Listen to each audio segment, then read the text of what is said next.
We're live. I was expecting some kind of like intro, and Oh, we did not. yeah, I forgot to do it. Yeah, sorry. Yeah, It's been a there's your while. intro. Very, very professional. So, guys, welcome back to another episode of Comic Book Weekly.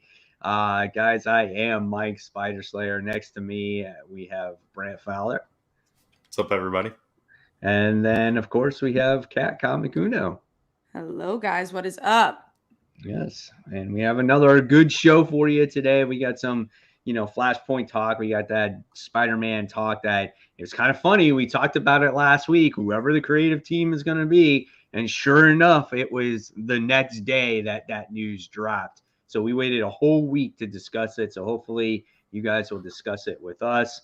And we got some other great news and, of course, the comic books to talk about. And any other topics you guys want to talk about, just let us know. Just ask us that question. So we appreciate it. If you like, please give us a thumbs up sometime during this show. So let's take it away, Kat. Let's get started. Yes, let's get started as I clear off the dock as we go along too. So our first news for comic wise is Liefeld is going to be joining that NFT crowd. So Mike, you marked this down. What did you think? I think I give him credit. He's trying to do something trendy and, outside of the box a little bit, getting on there before maybe everybody else does an NFT comic book. The difference is there are NFT comic books out there.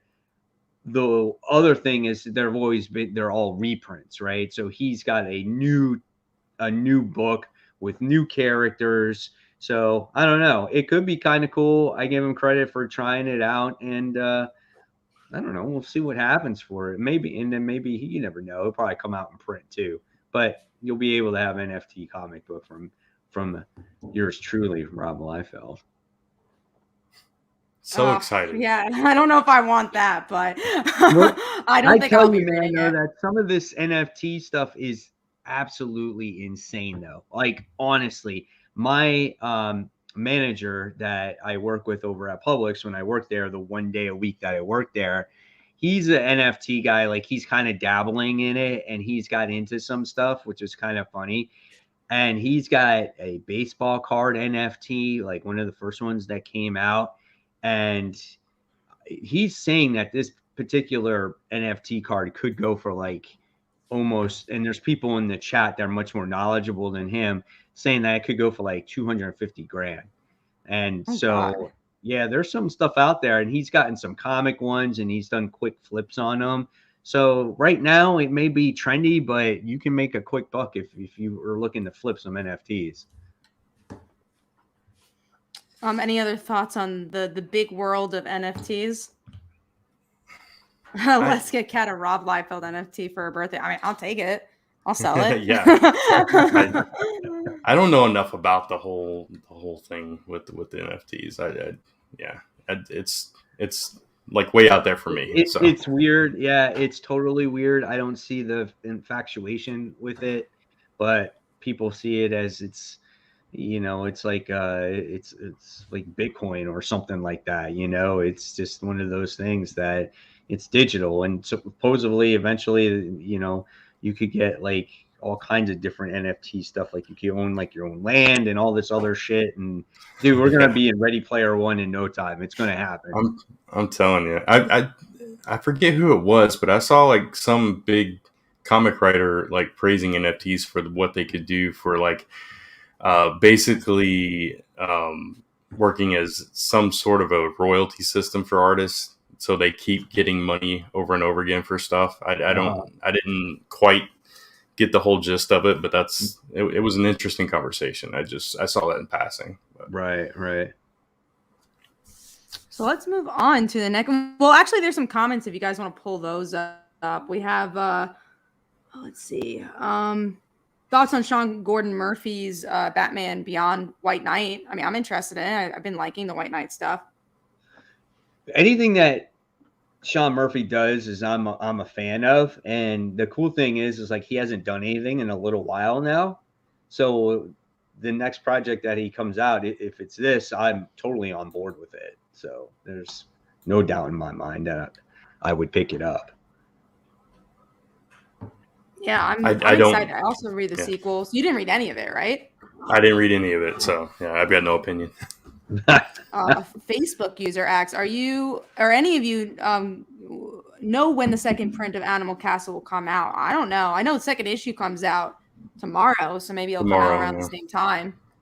I don't know. I thought my shop last week had Animal Castle, and I wonder if it was the second print or not. I don't know. We can look it up real quick. I think Brant's looking it up. Yeah. There's one on eBay, so it must have come out already. Yeah, I think it was last week because I remember seeing it there at my shop last week. Yeah. Let's see. Yeah, it's got to be out because there's several sites that are selling it. So. All right. Well, let's get into the next topic, which is I want to try skipping. Well, we could go the Wonder Girl being canceled, which is kind of like canceled under the radar, which is so weird. Yeah. I don't know if it's because it's building to that new event. Or I think it's canceled. Like I don't see it. I don't think it's coming back. I heard a couple other YouTubers talking about it too. It was solicited. There was a solicitation for issue 8, and it's ending at issue 7. Yeah. So it's abruptly ending. Like the story's not even going to be finished. That sucks. Yeah. I like the book. I think it's good. It's a little slow and it suffered from delays. Yeah, the art was gorgeous. A lot of delays. Yeah, I think the delays really hurt it getting a following. But visually, it's a stunning book, and I'm really sad about just not being able to look at that every time it comes out. But I hope that they do something like with the Wonder Woman family. Like I would love to see like a Wonder Girls book or a Wonder Women book. Just have Cassie and her and I can't remember the other characters now, but the one Donna Troy, all the I'd love to see a book that featured all of them, honestly. It looked like it was going in some kind of crazy direction, right? And it stopped. Do you think the book suffered from I paused from her doing the writing and the artwork on there? I mean, it's possible. Yeah, I don't know what else Joelle's doing, so I mean that's always a factor, right? The last issue, she didn't even draw the last issue. There was a different artist on there. So I don't know, but that really sucks. And it's kind of sucky because it was like Yara had a lot of momentum and it just went all downhill since Future State didn't really work out. And then the whole show fell through. Yeah, it's definitely the TV show aspect, I think. Right. And then it's like you had our first issue and I think a lot of people were on board with it. And then I think people didn't like this. I think we liked the story, but I don't think a lot of other readers enjoyed the story. I think Wonder Woman in general has been hard for a franchise for people. Yeah, and Yara Flor specifically, this story, like the Future State one, was so fast because they only had 2 issues to tell it, but it just like got you right in the middle of everything, and you got a real good sense of her personality with this. With this series, while it was still good and it was still her personality, it dragged. And then with the delays, it made it drag even more. So I could see how people might lose interest in it. I'm just sad about it because I really like the character and I really like the art. So yeah, definitely a disappointment. Yeah. We also have some other questions here. Do you think the new Silk comic will be good? I hope so. Right? We always hope so. Yeah. I wasn't a fan. Was the last one was the one where she was like fighting that gigantic like dog cat creature? cat demon thing, yeah. Yeah. See, I didn't like that. And I fell off of it when it was ongoing. And is this supposedly ongoing too? This new one? I don't know. I don't even know who the creative team is. A mini. I feel like it's probably a mini. Comes out tomorrow, you said? Yeah. 2022. Let's see. Yeah, I don't know. If it's like one of the YA writers, then I'm guessing it's probably a mini. Emily Kim. And In Hyuk Lee is the cover artist. Takeshi Miyazawa is the penciler. So I don't know. I don't know either one of the writer or the artist well, so I don't know what their background is. So I don't know if this is going to be good or not. So think it it's says it. Yeah, go ahead. What were you gonna say? I was just gonna say I think it's sneaky Marvel where they're like just trying to test the waters. They'll make an ongoing if it's good, and if it's not, they'll make it a miniseries. Yeah, it looks like this one is delving more into her Korean culture. It talks about ancient Korean magic and social That's media, cool. whatever. Yeah, so I don't love the social media angle, but yeah, right. the magic's cool. Yeah, and it talks about existentialism and stuff. So we'll see. We'll see if it's good. We'll definitely try it. There's a lot of Spider books coming out tomorrow, so Yeah, we'll talk about that. for sure. All right, so that was our questions in the comments. So let's move on to our topics here. We're gonna skip the 2 comic topics just because we're gonna talk about it at the end because they're our main topics. So we're gonna go to John Diggle. That's a legacy-esque Arrowverse show on the CW, which is called like Justice U or something. And it's interesting because I think it was last week we talked about like the CW ending, and then it's like, oh, guess what? We have Justice U out now too. Like they're trying to like bring the CW back in some regards. I read the article a little bit more about the CW stuff, and they're like, yeah, we're gonna just try to get a lot of shows out, try and make money. I'm like, are you burning money by doing that too? Especially for like an old character like Diggle. It's just a weird choice. Yeah, and just like skimming this article, it's like it compares it to a Harry Potter meets X-Men hybrid. So I'm assuming it's like a school aspect of it. So Justice U is like Justice University kind of thing. It's a CW show. That's what it is. It sounds like it, you know. Yeah, I mean it's Berlanti again. So I mean it's the same, producer and everything. So what characters are they gonna bring in here? And it already sounds like something we've already watched. Yeah, like I mean, if they're pulling characters that already exist, we've definitely seen that because we kind of saw that in Arrow in the past, in the last couple of seasons where they had, him bringing up this whole team and of younger superheroes and stuff. So I don't know. It's I don't know how to feel about this. I'm way behind on like all the CW shows. I mean, I finished Arrow, but the rest of them I'm way behind on. So I don't even know where things are or where things left off. So. Yeah, well, we'll see if it even gets picked up. But the 2 bigger things that happened, we'll talk about the Moon Knight trailer, which sadly I didn't have a chance to watch. So you guys have to tell me, how was the Moon Knight trailer? Also, I think the reason why I didn't click so quickly was just because this is the one I'm definitely least excited for from the Marvel show, the Disney Plus shows. I mean, I like that it's like a Netflix Plus type thing. Like it feels like a new Netflix show from the Marvel stuff, but it's just not a character I'm interested in. Oh, go ahead. Yeah. No, go ahead, Mike. I actually watched the trailer while watching the football game because that's when they debuted it. Which is smart. Yeah, and I thought it looked good. I really do because you get to dive into the multiple personalities of Mark, and I think that is going to take a really good performance to do all that. And I found myself intrigued on how the actor handled it. Like, I just want to see that in itself and how he transformed into Moon Knight. Like, you got to see that real quickly. And it's kind of dark. Like, it's a dark show. And I am really looking forward to get rid of that comment there. Yeah. Yeah. Can you get rid of it? Because I think it's on your I'm going to try, yeah. Oh, no, it's on our channel. I'm sorry. Okay.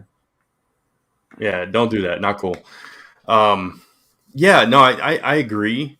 It's it's not what I expected, and I think for that aspect of it, Kat, you might want to check it out. He's like it starts off with him and like working for some office, and they're calling him Steven, and then he gets this phone call, and it's like, Mark, you're alive, and he's like, why are you calling me Mark? And so it really dives deep into the multiple personalities of DID and all of that in this trailer, at least. So I assume that's going to be a big part of the series. And he like wakes up like driving a truck with a gun in his hand, doesn't know where he's at, and that kind of thing. So that whole side of it was very interesting to me. So yeah, it looked cool. I'm definitely gonna watch the pilot of it. So I'm really trying to give all the Marvel shows a shot this year. So it's just interesting to see Moon Knight's coming first, then She-Hulk and like Miss Marvel. Yeah, because that one's coming out in March, right? I think it's March 30th. Yeah. So we'll see how it comes out. All right. Well, let's move on to something I actually have to screen share because it is a new costume. And the the Batgirl first look for, I guess it's the Batgirl movie. I don't know where she's appearing first, but this is her new look. It's very Burnside. Burnside, yeah.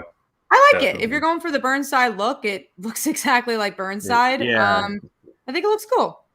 It's not like, oh my God, that's the most amazing costume I've ever seen, but I think it's chill. It's a chill costume. It's solid. I mean, cinematically, I think it works better, right? So yeah, it looks very like kind of looks very durable, and I guess for somebody, like Barbara, I mean, you're gonna want something like that, right? I mean, that's it. Just I don't know, that it does look a little stiff, and maybe because it's just a still, right? Yeah. But it would look like it'd be hard to move in there. So yeah. But it does work. I don't think it's my favorite costume, but it'll be interesting to see like how it is actually on screen instead of seeing it just like I said on a still picture. I saw somebody say, I forget where I saw it, but they kind of said it was like a definitely Burnside, but it also reminds you of the 60s Batman Yvonne Craig costume a little bit. Color-wise. Yeah. I'm interested to see what tone this movie's going to be, like what it's going to bring us. This is HBO Max original movie. And after seeing the Don't Look Up numbers, like the movie that came out during that Christmas with Leonardo DiCaprio, I know a lot of people are complaining like, oh, I want to see Batgirl on the big screen. It seems like these streaming movies are doing better than the big screen. So this honestly might be a big plus for Batgirl. Yeah. More people probably watch it. Absolutely. I think they've kind of tapped into that with some of these movies that have gone straight to the streaming services. They do really well, especially in when the pandemic is still raging. So, we have a lot of questions from Tevia. Did you watch the new Scream movie? I believe I'm the only one who watched a new Scream movie here. I left a little tweet on my Twitter about what I thought about it. Still like Scream 4 more, but I think it's worth watching. But I do think it kind of falls apart in the final act. And then I saw Naomi as well. I thought it was actually pretty solid. It was a good show. I don't know if I'll continue to watch it, but I thought it was a pretty good pilot. Is the new Scream movie only in the theaters? Yeah, it's only in the theaters. Okay. Yeah, I want to see it. I'm a fan of the franchise, so I definitely want to see it. I've seen them all. It's a fun watch. Mm-hmm. Yeah, I've seen them all, but I've never seen one in the theater. Oh, really? Not a single one. It was a nice theater experience, I think, because there's such a big fan base for it. I saw it on like a Sunday, so it wasn't even like opening day or anything. But I still haven't seen Spider-Man.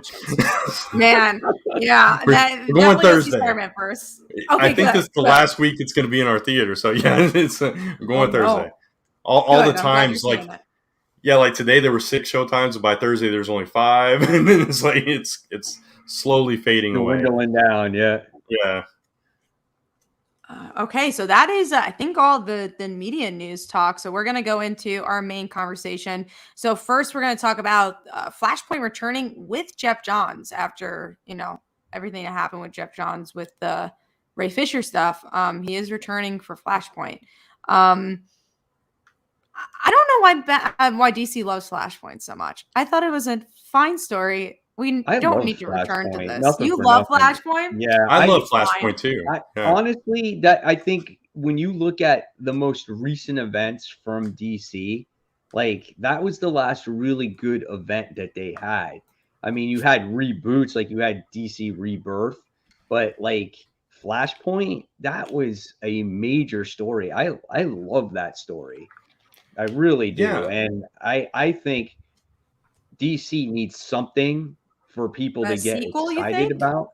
Do you think a Flashpoint sequel will do that? Yeah. Oh, fuck yeah.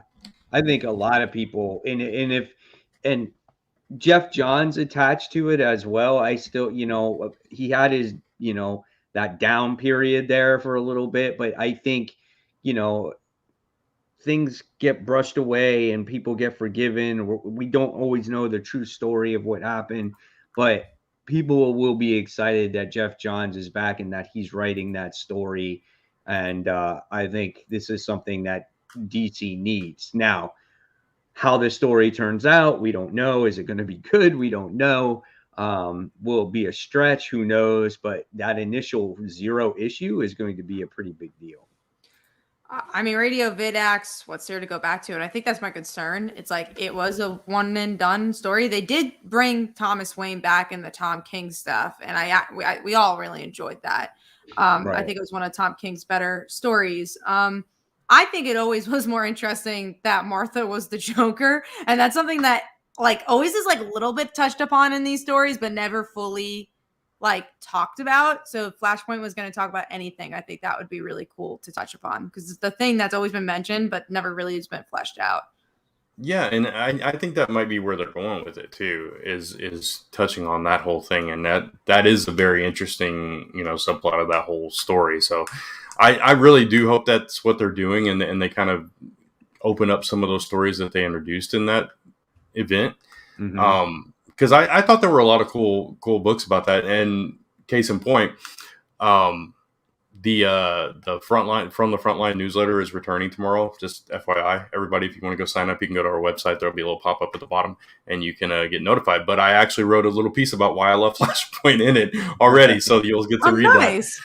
that. Yeah. So, and I also talk about the specific miniseries that I enjoyed the most. From what I can remember, it's been a while, but also this, it was such a pivotal event, right? So it ushered in the New 52, and that's like huge. You can't ever take that away from it. And I also kind of compared it to Age of Apocalypse in that, you took all these characters, you took them in completely different directions. Some of them were in places where you wouldn't expect to see them, like Deathstroke being like a pirate and that kind of thing. And, Atlantis and the Mascara War and those kind of things I thought were really interesting, and what they did with Superman, and just a lot of fun, cool Elseworlds type stories. So, right. I mean, when you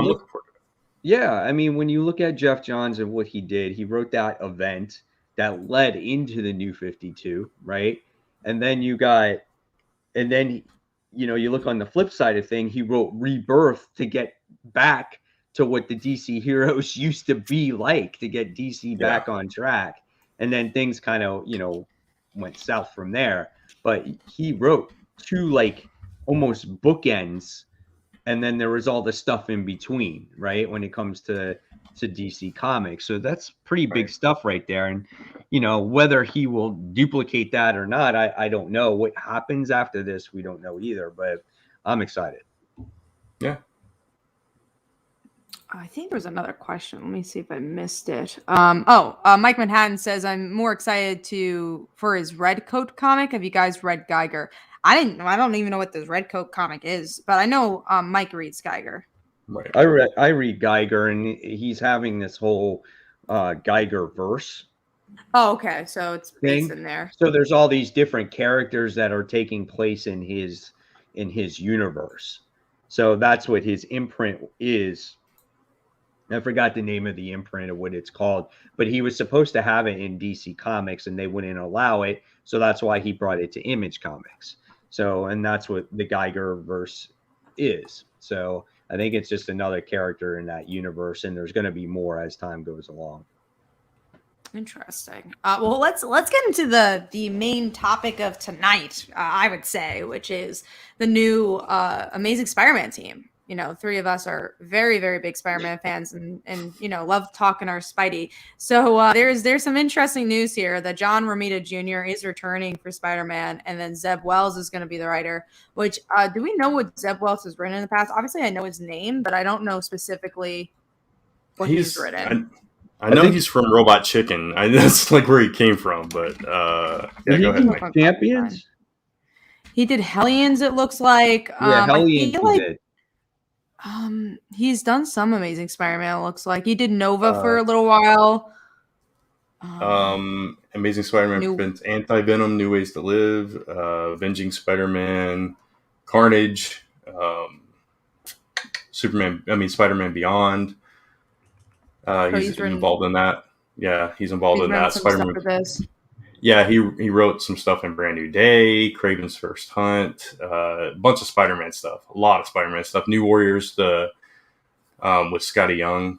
So it doesn't look like he did champions. I think that was Zim. Zim. That was Jim Zub. Jim Zub, yeah. Okay, that's what it Which was. kind of has similar names, it feels like.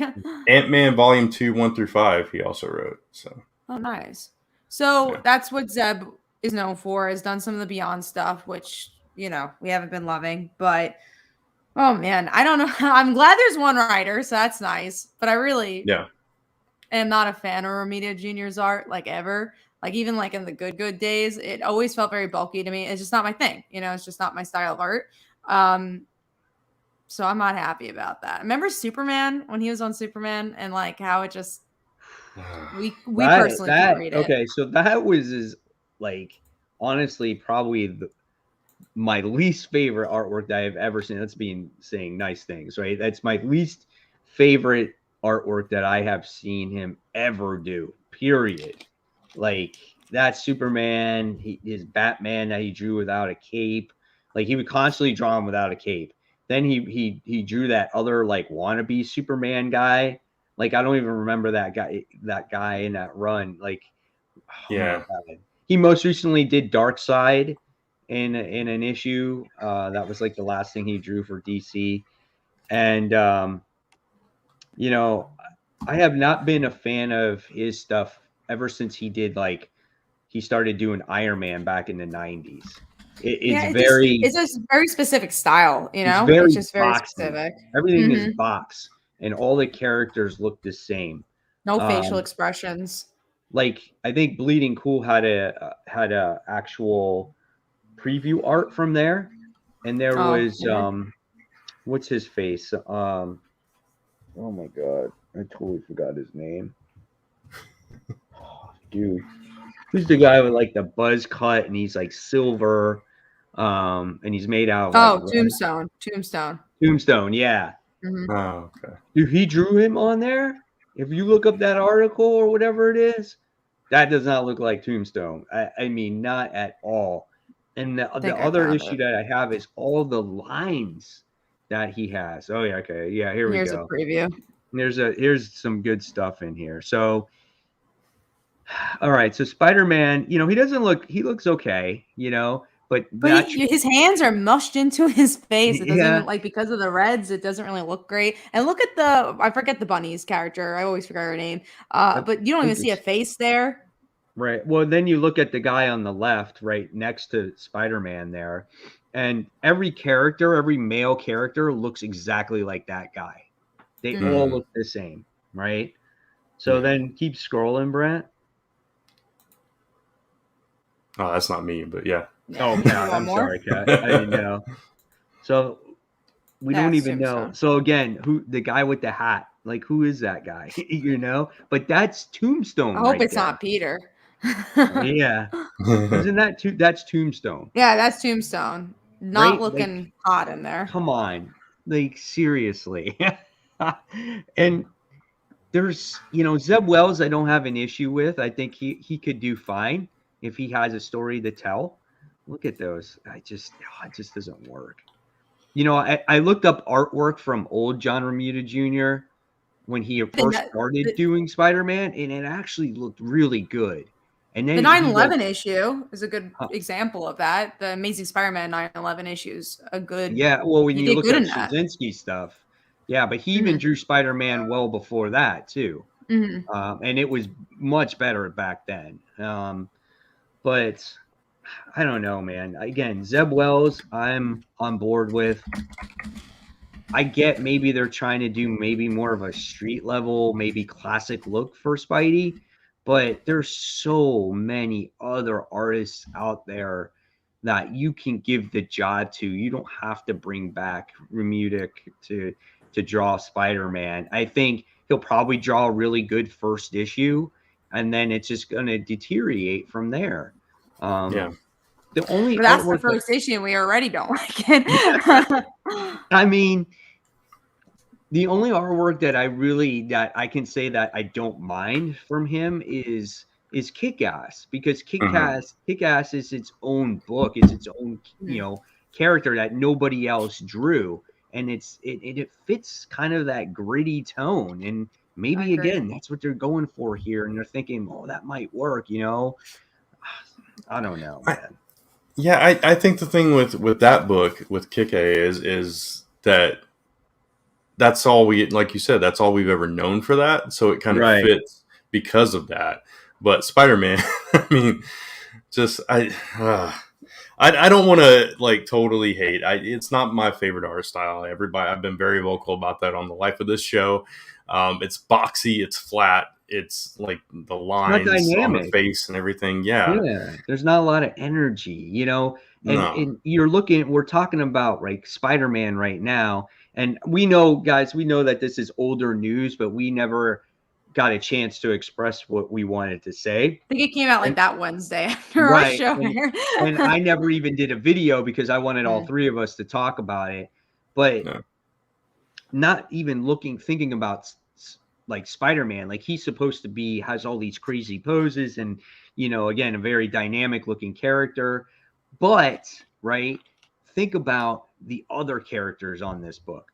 Mary Jane, Black Cat, Doc Ock, Mysterio, Lizard. Like, is he going to draw all these characters? Like, he can't even, it doesn't even work for freaking Tombstone, you know? Yeah. So, I don't know, man. It's a weird choice also, because the one thing I will say about this arc of Spider-Man, even when I don't like the story, the art is always pretty solid. Like, I never really hated the art in this Beyond story arc. So to go to like John Romita Jr., which again, I get because he's a classic Spider-Man artist. So maybe they're trying to bring people back to Spider-Man saying, oh, look, it's the old days of Spider-Man. But I think he's very divisive with his style. So it's a weird choice as well. I don't know if it's not Todd McFarlane, you know? Yeah.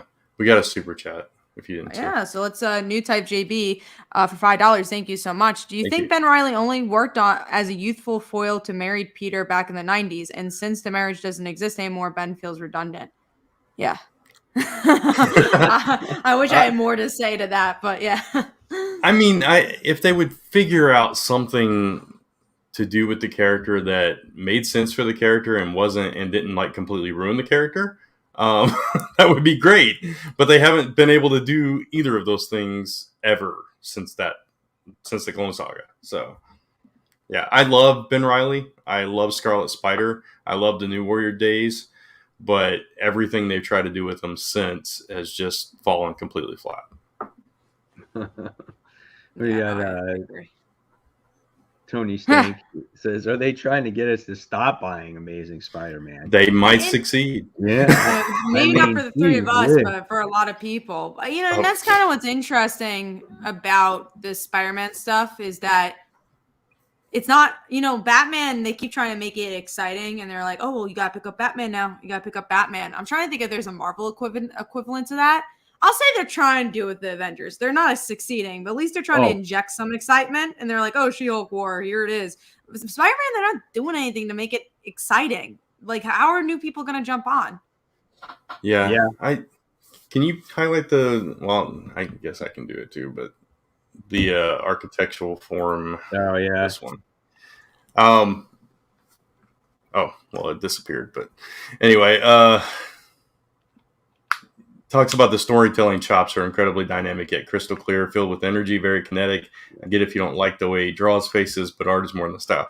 So it's not just the way he draws faces for me, and I think I tried to explain that, but I don't get the dynamic, filled with energy vibe that you're getting, and that's personal opinion. To me, it's like the complete opposite.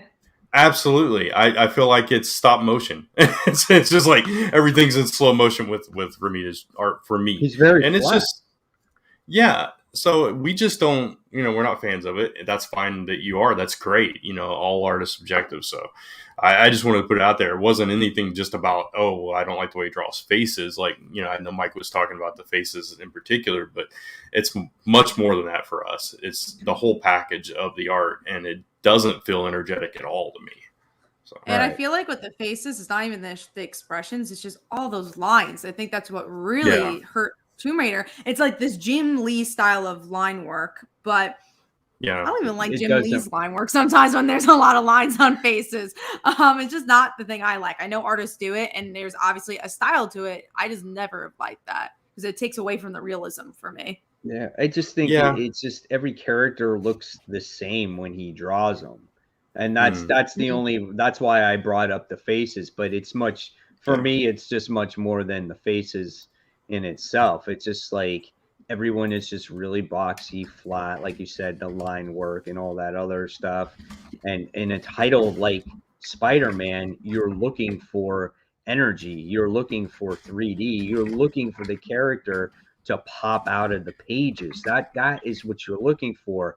That's why Todd McFarlane back in the day was so successful because his artwork was something completely different that no one has ever done in the Spider-Man book before, right? And ever since then, he revolutionized the character, and ever since then people have been trying to duplicate that, right? You had Eric Larson that followed him, you had Mark Bagley that followed him. You've had so many other artists in the past, make that character very dynamic. Like someone mentioned on here, why not use Patrick Gleason?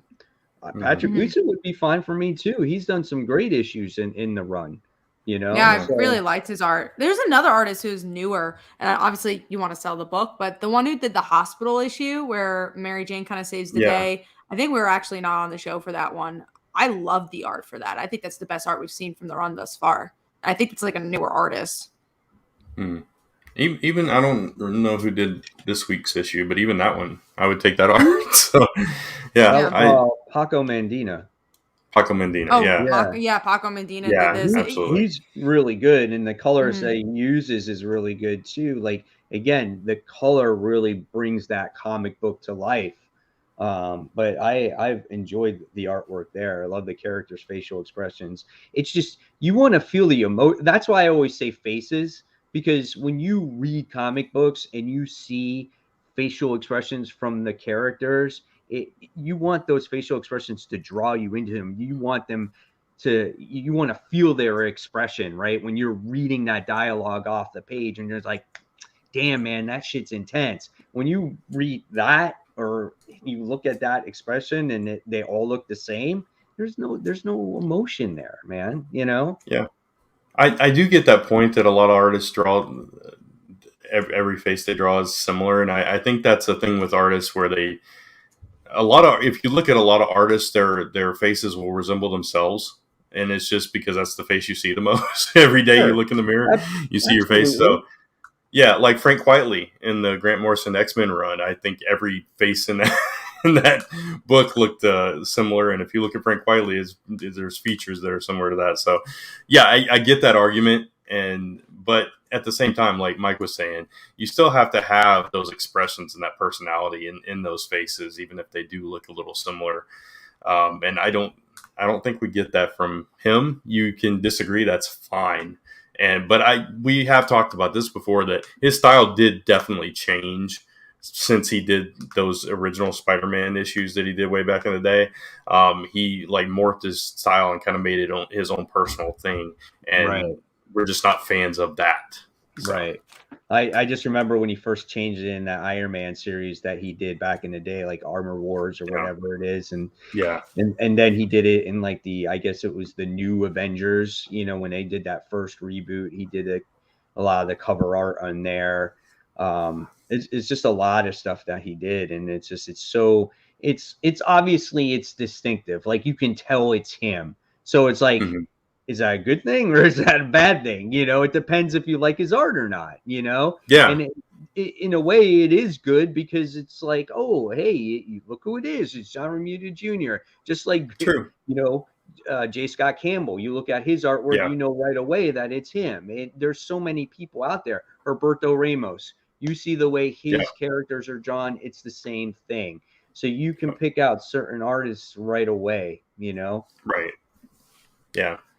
So, and that's probably why he did it too, just to define that style instead of just being one of the many people that draw a book, and it's like, oh, who drew that one? It looks like that, whatever. But You know, Charlie that's cool. says You were excited for Kindred. I was excited for that super suit he had for 5 seconds that they only had it for one storyline. Books hasn't been good since. I gotta say, I think we were excited for Kindred for like a hot second compared to how long it was. Then we're like, Kindred, get out of here. Yeah. And then we were just excited for nothing. We were excited for the book. We were excited for something different. And that's what Kindred was promising to be, and it wasn't. It was the same old thing. So. Right. This is a good question. Who would you say is or the classic icon? Okay, so who is the classic Spider-Man artist to you? I think it's either Mark Bagley or Todd McFarlane. I know Mark Bagley's more modern in that regard, but he's done so much. It depends in the era that you grew up. Yeah. So it's for some me, it's people. Mark Bagley in that regard. Yeah, for some people it could be Ditko. For me, it was Todd McFarlane and Eric Larson. Those were the two that got me attached to Spider-Man and made me really appreciate the character on what he could do and how people can make Spider-Man bend the way that he bent, and stuff like that. And then I would say a third would be Mark Bagley. I think Mark Bagley kind of changed it to where it was an between the two, like from the classic style and then from the over exaggerated style. He kind of put his Spider-Man in between those two types. Yeah, I mean that's kind of the era I grew up into. I was never a huge fan of Larson, but definitely McFarlane was the era that I really got into Spider-Man. I think I'm trying to remember who the artist was right before that, but it was probably McFarlane and then Bagley for me as well. Yeah, I think it was that order. I think it was McFarlane, then Larson took over, and then after Larson it was Mark Bagley. Before that, was it Friends? Is that who was on it before? All that? Maybe. So maybe. 297 was the last issue that artist did. God, I love Ron Friends. I think he does a really good Spider-Man too. Yeah. That's another one of the names that I kind of associate. I just don't remember exactly where he stopped. It's Tom DeFalco's stuff. I think he did. So whenever Tom was writing Spider-Man, right. And the thing is Spider-Man still going to be like twice a week, like or it's been every week. It's been every week, and that's I think just to get through this event, but how can he even keep up with 2 issues a month? Like they're going to have a fill-in artist. There's never not a time where we have an alternate artist for Amazing Spider-Man. There's always been somebody else. I don't think we're going to have Romita Jr. on this book for a long time. I think it's just an announcement artist, if I'm being honest. It's like when we had Dan Moore for Detective Comics. Honestly, we had him for longer than I expected. But I really think he's going to be here for 5 issues, and then we won't see his story arc, and then it'll be done. That's my guess. I think it's just to sell it. Yeah, I completely agree. I was thinking that the whole time we've been talking about it. So that's kind of my take. Oh, and by the way, White Rabbit is the bunny. There you go. That's her name. She's like such a miscellaneous character. She always shows up, but it's always just like that character that gets beat up. She doesn't really ever have an arc. She's like, she's definitely like C-lister for sure. Yeah, she's just kind of there. Tevye asks, is there any opinion on it relaunching to #1? Look, it's the game we play. It's for people to pick it up. At this point, I don't care. It doesn't matter anymore. It doesn't. It doesn't, but it's so close to issue 900. It's just weird.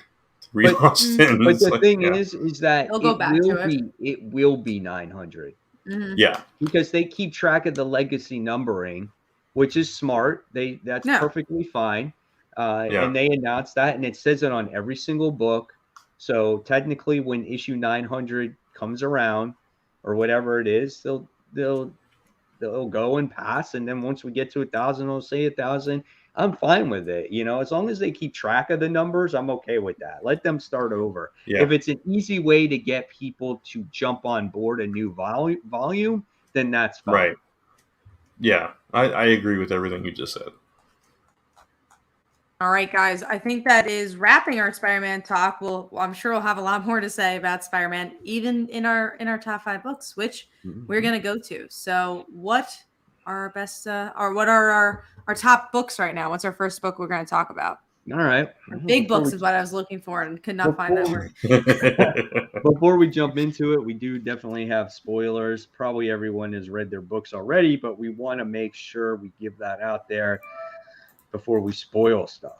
Okay. We also have a super chat too, if we want to do that. Yeah, let's do that. Go ahead. Right before you do that, I just want to say I did not get to finish my book, so I don't have a proper top 5, but I do have a number 1. So, all right, cool. We do have new type JB Lee, who says, does Miles have a good rogues gallery on the level of Venom, Hobgoblin, Doc Ock, Osborns, etc.? Because I feel like he needs better villains to thrive in 616. Yes, he does not have great villains. No, except his uncle. Yeah, and that's really, that's it. That's really the only one, or the Ultimate Universe Green Goblin, but that was very short lived. But that's the only two. It wasn't even his villain either. It was more Right. Peter's villain. Right. Yeah. So yeah, he definitely needs better villains. Yeah, and I think they try, but it never quite works out. Right. Yeah. All right, now we'll get into. That one that he's. What's the name of the one that he's dealing with on and off right now, Mike? The one that kidnapped him. That's a big dude. one they're trying. Yeah, I can't remember his name, but the dude that clones him. Yeah, I know. That's the only other one. Yeah, that I can think of. He sucks too. They try and they can't do it. Like, right. And it's been going on forever. Oh, so frustrating at Miles books. But thank you so much for the super chat. And thank you, guys. Please, whoever's watching, if you haven't given us a thumbs up yet, please give us a thumbs up. It definitely helps the show, and it's much appreciated. And thank you for all the comments and continuing to ask questions. We love answering your questions. So we're gonna get into the comic piece now. And so many comics. What's that? There's so many comics this week. This was there was a lot of comics. Absolutely. So we're going to talk about Daredevil Woman Without Fear issue 1. All as I can say is I love this book. This book definitely surprised me. I enjoyed the history of Elektra, how she, kind of went back and forth between like Stick and the Hand and just all that stuff. The artwork was absolutely gorgeous in there. It just gave you a little bit more in depth of that character. And it was good. I thought it was okay for me. I actually thought the flashbacks part of it was like, it was a little repetitive. I liked what Chip was doing a little bit more in Daredevil, like the Daredevil series itself. But I liked it. I liked it, and definitely will pick up issue 2. I just enjoyed her role a little bit more in the main series than this issue, because I just felt like it didn't move much.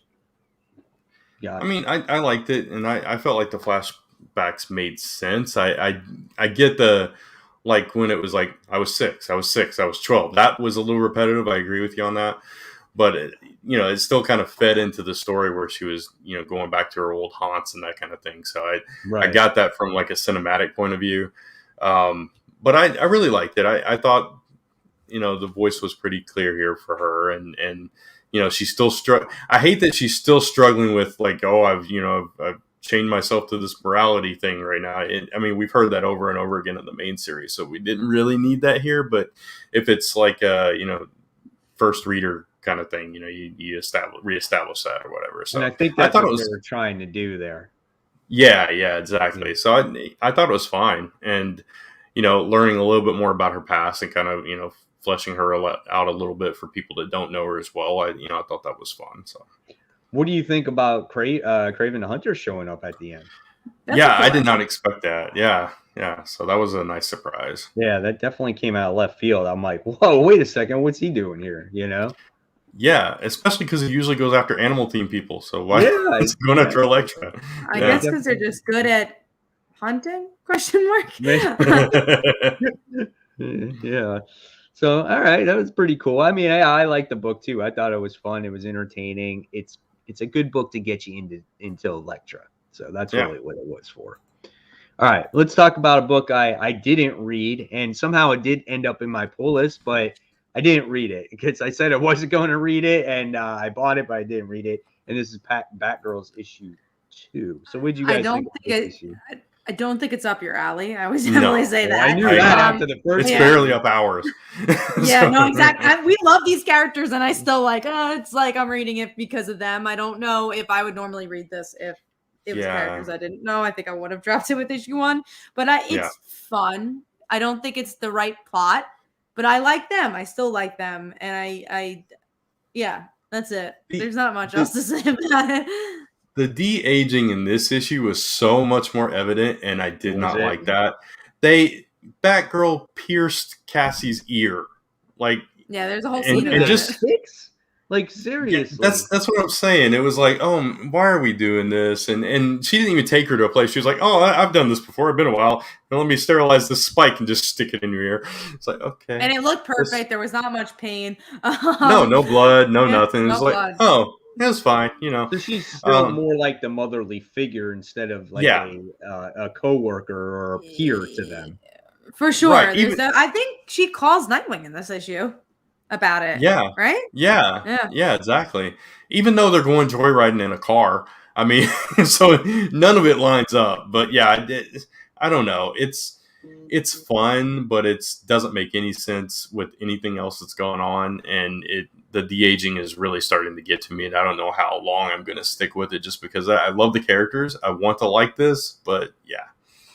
This will always be on my pull list just because of Steph, but I don't know if it'll always be in my top 5. And let me say, it hasn't been on my top 5 once yet. So, and that's because it's Stephanie too, and it hasn't been on my top 5. This is like, Kat won't even know this show, but this is going back way back, but this is like, how you had the Muppets brand, and then you got the Muppet Babies. And it just seems like it seems like it de-ages these characters, Yeah. And I feel like this book would be more successful if it was targeting people that read Batman than because I still don't know how they're finding these YA people. I still don't think YA people are picking this up. I don't really know who's picking this up besides like hardcore Stephanie, besides hardcore Batgirl fans. It's just like, I'm picking this up because I love Batgirl. I think those are the people picking it up, but I don't think that's younger people. I think that's like people my age or older. And I think like they would have had a much more successful book if they made it for an older audience. Yeah. Or like you would read it probably at that point. More people would be reading it. Or make it clear that this is like when you advertise this book in your solicits, this is for the YA audience. This is for them. If we want the next generation of readers to get into comics, this is the comic for you. But they don't do that. And that's what pisses me off. I don't care that if it's not for me, I just won't read it. But it's just a wasted opportunity to get people to get into comics. And that's what pisses me off, because it's like, okay, you want this younger audience to read it, but you don't solicit it that way. You solicit it to like an older audience, and then they buy one issue of it and they're like, fuck this sucks. And then they throw it away and then they don't read it, and then it winds up getting canceled. So then there's all this wasted effort. Yeah, and on top of that, they tie this into the main story arc that's been going through the Bat books, and it's like these aren't the same characters. This isn't the same. What is going on here? It's almost like they looked at the webtoon and was like, "This is really popular. This is really successful. Let's do that in comics." Yeah, right? You're very right about that. That's true. Yeah. All right. So there's Batgirl's issue 2. We're not too fond of that one. So let's jump on to the first number 5 book, the first book that was our favorite. And Kat, what was yours? Speaking of Batman, Batman Urban Legends issue, whatever we're up to. Mostly just because of the Zatanna story. It was nice to see Zatanna and Batman teaming up. I also like somewhat the Bat-Hound story. The other two were not really for me, but I like that they tied it together with magic. So I like that, okay, you're obviously targeting a demographic. So yeah, it was a good Zatanna story, and those are far and in between. Not that Zatanna's not good. She just doesn't show up very often. All right, Brant, what's yours? I didn't really have like I said, I only got a number 1 really, so I'll just talk about books as they come up. Gotcha. Yeah. All right. Sorry about that. No, you're good. You're good. Mine was actually Detective Comics issue 1048. I just have a fun time reading this book about them figuring out like Arkham Asylum can't be this great place, right? And then they send in Batwoman in there as a fake person that's interviewing for the job and talking to this to the head doctor and whatnot. And I thought that was so entertaining and so it was just intriguing because it was like you get to see her.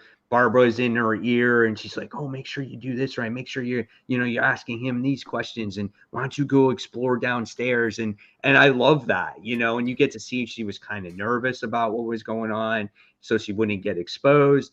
And you got to see little hints of maybe something on why this tower kind of starts to go crazy in the near future. I loved it. I actually like this issue better than the first issue. Just because I love seeing them doing their detective work, and that's what made it a lot of fun. Nice. Yeah, this was one I didn't get a chance to read, so I'll definitely have to go back and check it out. Don't fall too far behind because it's every week. So right, yeah. So and I all right. it. So let's move on to a book that I really enjoyed. This was Reign issue 1. Did you read this one, Brent? Yeah, I did. Yeah. Oof. Yeah. Oh God, it's so good. I read this book and I was like, right away, first of all, I thought of Kat right from the start, just because of the two girls together and just like, I wanted her to make sure that she read this. And then just the horror element of it. And, she's not a horror fan. So that was why I thought of her. I was like, she doesn't really like horror books, but I think she might like this one. And then I thought of Brant because I was like, Brant does like horror books, and this is done by, Brant could like this horror book, and this is done by Joe Hill. And it's not exactly like the goriest book, but this one was, I think, has a good story to it. So this was like how to do an issue 1. It's funny because I've been doing my buy visibility, putting it together and all that. And I have one of my editors who has more of a prose background. And I was like, oh, go read this. It's like the perfect issue 1. It's how you write a comic. Like the inner monologue, especially. I think it's just such a good example of how to do inner monologue. It's a great example of how to pace things. I just think this is such an issue to study. It's so good. It just sucks you in from panel 1. You're like, I'm interested in this girl. I'm interested in their relationship. And it's just so poetic. And it's like, it's a hit. It's already a hit. It's just good. It's just perfect issue 1.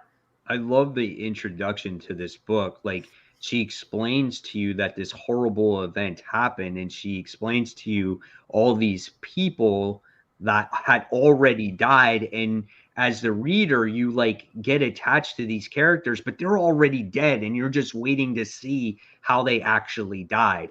I love the way that storytelling happened there. And when you saw them, pass away or go through that horrific experience, it was just gut wrenching. It's just, oh my God, I felt so bad.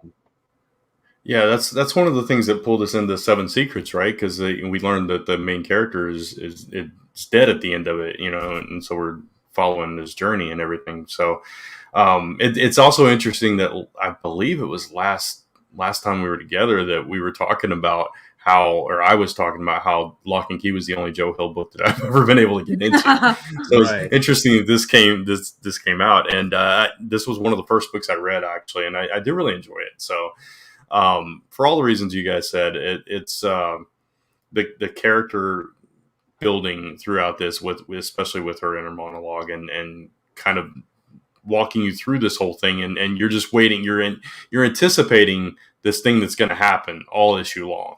And you're just like, when you're looking, it's like you're looking around every corner waiting for this thing to take place. And then when it does, like you said, Mike, it was just heart wrenching. It's like she's like just out of reach, right? Like she happens to walk into the garage with the kid or whatever, and she's just out of reach and can't get to her, and has to watch all her loved ones kind of just die right in front of her eyes. Yeah, it was the pain that they yeah. It was like such an agonizing death, And the broken love story too, where it's just like the whole book is explaining. I love the tie-in because the beginning's like, oh, you think like she betrayed her or something. You're like, oh, it's a lie, and then you're like, no, the lie was that like I've never loved anybody as much as her because I never loved anybody, and I was like, oh. How heart-wrenching. And then going back Yeah. to what you're saying, like just the cartooning is perfect for this book. It's just that tension you're building, which obviously horror is always built on tension. So it just, I think people could write so many interesting essays about why this is good writing and why this is good comics. And I think it was just such a pleasure. The only criticism I'll give is I'm not a huge fan of the art style, but that's just It's a different style. Yeah. For the most part, the storytelling kind of outweighs it, so you kind of forgive things like that when the story's really good. So, but yeah, what got me on that though was just like the crazy facial expressions, like they were out of the norm, and you could see they were very horrific, like when they were going through the situation. Now going forward, like, what do you expect? Are these more of these storms? Like, how do these people live? I mean, there were 16 people dying every second. That's what was said in the book when that rain event had happened. I mean, it could be the Nocterra stuff, where the whole book is like about how do you survive, or it could be a Shadecraft style where you're like, man, what is the next issue? Where you're like, literally, they keep reinventing themselves every issue. Yeah, absolutely. Yeah. All right. So pretty cool. So what do we got here? We got Dot Cop Comics says evening panel. And then we have B-Man's World. He says, so hyped for John Romita Jr. and Weld Spider-Man. Going to be legendary run. Reminds me of the J. Michael Straczynski days. I sort of hated what Spencer's run devolved into. Well, we won't disagree with you on the definitely on the Spencer run for sure. You know, Straczynski's run, I know a lot of people read that run and maybe enjoyed that run, and that's great. I actually wasn't a fan of that run. Again, I wasn't either. I dropped it. Yeah, I did too. There was some interesting arcs in that one. That was literally the Gwen arc was in that run. Yeah, the one where the other Norman Osborn. Yeah, and the other. There's a lot of interesting ones. Mm-hmm. We do have comments, so read it off. Got that new type JB Lee once again. Thank you so much for all your donations to the channel. It definitely helps us, keep us going here. And it says, does Kamala have a good rogues gallery? Because I like the Inventor, Cameron, Lockdown, Doc X, Josh, though they need to be used more and affect her loved ones. What do you think, guys? Oh man. Yeah. I don't think she has a good. I was just gonna say I don't think she has a good rogues gallery, except Josh. I think Josh is cool. I really like Josh as a villain. The Inventor was the first one, right? I don't remember. The Inventor, was the first villain of her. Yeah. Yeah. I hate Doc X. I hate that whole story. I do not like that villain at all. Yeah, she's another one that needs better villains. The beauty of her story was more about the supporting cast and the character work and her family and all that. When it gets to that's why it always fell flat with these bigger stories, because her villains just aren't that good. And unfortunately, hopefully, somewhere down the line we'll get some better ones for her. Yeah, if she gets some good villains, then I think even her book is going to improve for sure. But then again, with the new show coming out, I think it will get naturally better. And I think people are going to want to go after those back issues or trades, at least when it comes to Kamala. What's your best villain? Josh! I like that comment. That was funny. I mean, a guy named Josh somehow is your best villain, but... Yeah. All right, let's move on. We talked about Reign, so we move on to The Amazing Spider-Man issue 85. So what happened in this issue? Exactly. Doc Ock. Doc Ock was in it. Ben's sad in the end. Ben Reilly survived, he accomplished his mission, I guess. And instead of Maxine Danger hounding him, she was like, "Okay, you did okay." You know what I'm saying? Remember, Mike, you said this was going to be the biggest issue of Spider-Man. That's how they promoted it. It's like, what happened in this issue? I think that might be next issue. No, that's actually. Okay, that's the tomorrow's next issue. issue? Yeah, Okay, that's tomorrow's. Yeah. Oh, let's hope. Tomorrow's supposed to be the biggest issue you've ever Oh. thought of, and you're not going to know. It's going to be the most it's going to be one you remember forever. That's tomorrow's. I feel like that issue, guys. Goblin character is just going to show up, or we're just going to get like a hint of her. And that's going to be like the biggest thing. Because what can you do with Ben Reilly that's big? You know what I think is going to happen? Like, he gave that drive to Janine underneath the mask. That's kind of what happened there. Yeah. I think she's going to be on Maxine's side. She's going to betray him. I think that's what's going to happen. Even that's like, who cares? I know. Right. I'm not saying it's good. I'm just saying I think that's what's going to happen. Oh, well, I didn't like this issue. I feel like the last issue with Dr. Octopus was a little better because they at least gave a little bit of like, oh, he was Superior Spider-Man. That's interesting. This is just... Janine really dies. happens. That's what's going to happen. Yeah, you think she's going to die? Yeah, she's got the drive, and she's like, you better give me that drive. And she's going to be, no, bitch, I ain't giving that drive to you. You're going to kill me. And she's going to be like, okay. And then she kills her. And then that's why on the next cover after this issue, he's all beside himself like this. I don't know what to do. Janine's dead. And I think that's what's going to happen. That's my prediction. I mean, somehow they got to take Ben out of the way. And spoiler alert for most anticipated, but Ben Reilly comes out tomorrow as well. Ben Reilly Spider-Man. So they're already on to the next thing with him. So they gotta make way for Peter to come back, right? So we're definitely gonna wind this down.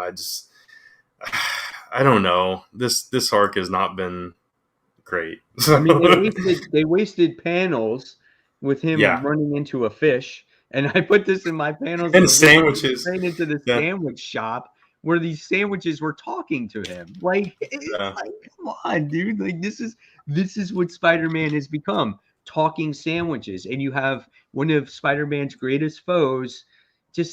Again, it's like the same shit over and over again. Yeah, unfortunately. I mean, I did somewhat enjoy this issue a little bit more than the last one. But that's not saying much, I like the last one more. I don't know why. There was a little more substance to it. I mean, I guess maybe this 2-issue, Doc Ock arc was a little bit better. Just because it felt like it was connected to something because it was his tech that they stole from and he's just trying to get it back. So I like the Aunt May issue more. I like the issue where Dr. Octopus teamed up with Aunt May. That was definitely better. Yeah. Out of everything, that was the best one that I've read so far out of this entire Beyond story. I think it's either that one or the very first issue of this that Patrick Gleason did. That one was actually really good. I also like the issue where it was just Peter in the hospital. I still do like that because at least it had nothing to do with Ben. I was like, all right. At least it was like kind of horror vibe. I didn't like that issue. I mean, the artwork was cool. Like, I thought it was different, but I was like, why is there a guy that eats patients in the bottom of the hospital? Yeah, I didn't love that. And nobody knows that this thing is around, and nobody knows that these patients are disappearing. Like, come on, man. But it was different. It had nothing to do with anything else. So I get you. I like the breather. Yeah, I like the breather. I was like, oh, Peter's back. I also don't even think they used Mary Jane very well in that issue, but it just felt more readable. This one I get so bored. I actually have to read Amazing Spider-Man first to just get through it. And I'm like, it's hard. I wish I was reading it first because I was excited, but it really is just like, I want to catch everything. And I'm afraid if it's in the bottom of my pile, I'm just going to speed read it. Yeah. Sad thing is I read it like an hour before the show. So it's still like, you did what are you? Yeah. And Tevye, Doc Ock cares about Beyond because they stole his tech from Parker Industries that he created. Yeah, at least there's a motive. That is motive. Right. Exactly. So, we're kind of going through the motions right now until that new issue 1 gets ready to come out, man. It's going to be a while. Yeah. Something happens though too. He's like in the middle of an explosion. That's what they showed in that preview art also. So there always is an explosion. That's always how every Spider-Man maybe he becomes cosmic powered again, and then like he looked very cosmic in those preview pages. Like let's go. He becomes Super Saiyan. Like freaking go. Oh, no. The one time you want to talk about crazy lines, right? He drew that. It's gonna come out. Old X-Men issue back in the day. He did the cover of that, It's like red and orange and whatever, and it's got a complete person with like all lines in it. Like I could imagine him drawing fire. If it's gonna go Dragon Ball, we gotta have like it's got to come out weekly, and it's gonna take 2 months to get one punch through the whole issue. So he's got to do the Piccolo situation. Yeah. You remember that, dude? I used to love Dragon Ball Z though back in the day. I love that show. My brother loved it. I was always a Dragon Ball Z hater, but I like the games. The video games are fun. We have a question. So, question for the panel from Figure Drawing. Between Spider-Man and Batman, which one is spread too thin? I mean, Batman, if we're talking about like how many titles, because Batman's all of DC Comics right now. And honestly, Spider-Man's like, yes, it comes out a lot, but he doesn't have that many titles right now. No. Yeah, I mean, they do throw Spider-Man in everything. But I mean, that's kind of, I mean, he is Marvel, right? So it would be weird to have event stuff like Dark Ages, for example, without Spider-Man being in it, But yeah, definitely Batman. There's so many freaking Bat books, and Batman's in all of them. Yeah. So, it literally is taking over the whole DC line. At least Marvel has a lot more other stuff than Spider-Man. I mean, was it last week or the week before where it was all Bat books? Was all DC released that week? Last week, yeah. That's crazy. Like, it should never be that to that point. Yeah. Right. You got all your eggs in one basket. And that's why, I mean, I was like, I welcome the Flashpoint thing, but it's funny how like Flashpoint does features Thomas Wayne Batman. So right. it's still around the Bat family there. It's going to be the main topic for sure. All right. So let's talk about something. I mean, I need to ask better questions. Yeah, that's what I was laughing about. It was a good question. Yeah. No question is dumb. Never think that any question is dumb here. Only if it's hateful, then it's dumb. But if it's not hateful. Exactly. There was a one here from Mr. Minutes. Thoughts on Queen Goblin? I don't think she'll have staying power. Another menace. Well, I don't even think she has staying power now. She is. Exactly. Right? And the problem is based off of who the character is, there's been no motive, no drive to get her to that place. Like we don't you know what I'm saying? All of a sudden she's gonna show up and she's gonna be like, I'm the Queen Goblin, blah, blah, blah, blah. And being that they spoiled who it is already, it's kind of like when you do find out, you're gonna be like, oh, and why are you the Queen Goblin? Because you haven't been in any issues at all, except for like this issue. She made she popped in real quick and she's like, hey, Mr. Riley, don't forget we have our session today, while the whole place is being destroyed and he's fighting Doc Ock. She made her appearance like in one little panel. So I don't know. It's kind of weird. Yeah. All right. So let's move on now. Let's go on to our number 4. Kat, what's your number 4? Mine is Kate Bishop, Hawkeye, issue 3, whatever we're up to. 4, 3. Yeah. 3. I thought this is probably their best issue yet. I really liked that it had to do with her relationship with her sister. And we actually learned about her sister in this issue and that maybe she's not as bad of a person as we thought. And there's some really good back and forth between her and her friends. I don't love that it's through texting. I wish they were here. I don't know why they're not. But I liked it. I thought this is definitely the best issue yet of the series. I kind of liked the texting. I thought that was fun, and just like you got their voices right and all that. So, but I did enjoy the stuff with the sister too, and how neither one of them would leave the other to get hurt or whatever. Right? That was cool, and it's kind of a callback with the whole circus stuff and kind of taking it to the next level, which is nice as well. So. I like this issue. Probably the best as well from the other two. I'm still not sold on the book though. Like I love the relationship piece between her and her sister. I think that is cool. But everything else that really surrounds it, like the main plot and everything, I'm like not into. I'm not into the villain. I'm not into all that stuff. Right? Does that make sense? I get that. I just like her and her sister. And if they did any other adventure, it would make probably this book that much more better. So why they chose this type of adventure, I don't know. It beats me, but I think that's why it drags it down for me a little bit.